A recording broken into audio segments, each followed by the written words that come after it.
দীর্ঘ ২ বছর ধরে শূন্য থাকা রাষ্ট্রের সর্বোচ্চ প্রেসিডেন্ট পদের জন্য নির্বাচিত হয়েছেন লেবাননের সেনাপ্রধান জোসেফ আউন। যুক্তরাষ্ট্রের সমর্থনপুষ্ট এই সেনাপ্রধানকে লেবাননের পার্লামেন্টে অনুষ্ঠিত ভোটাভুটিতে প্রেসিডেন্ট নির্বাচিত করা হয়েছে।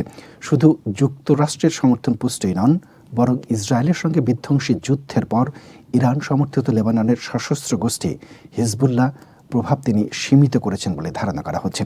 পার্লামেন্টের ভোটাভুটিতে সেনাপ্রধান জোসেফ আউনের প্রেসিডেন্ট নির্বাচিত হওয়ার এই ঘটনা লেবানন এবং বৃহত্তর মধ্যপ্রাচ্যের ক্ষমতার ভারসাম্যের পরিবর্তনকে প্রতিফলিত করেছে। কারণ গত বছরের যুদ্ধে লেবাননের সিয়া মতাবলম্বী হিজবুল্লাহ গোষ্ঠী ব্যাপকভাবে ক্ষতিগ্রস্ত হয়েছে এবং ডিসেম্বরে হিজবুল্লাহর মিত্র সিরিয়ার প্রেসিডেন্ট বাশার আল আসাদের পতন ঘটেছে।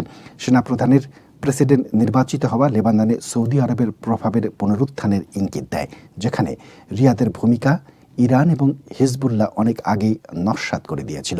লেবাননের সাম্প্রতিক ক্ষমতা ভাগাভাগি ব্যবস্থায় একজন ম্যারোনাইট খ্রিস্টানের জন্য সংরক্ষিত প্রেসিডেন্ট পদটি 2022 সালের অক্টোবরে মিশেল আউনের মেয়াদ শেষ হওয়ার পর থেকে খালি রয়েছে। দেশটির রাজনৈতিক দলগুলোর মাঝে গভীর বিভক্তি থাকায় সংসদের 128 আসনের ভোটাভুটিতে পর্যাপ্ত সংখ্যক ভোট জিততে পারে এমন কোনো প্রার্থীর বিষয়ে ঐক্যমত্যে পৌঁছাতে ব্যর্থ হয়েছিল।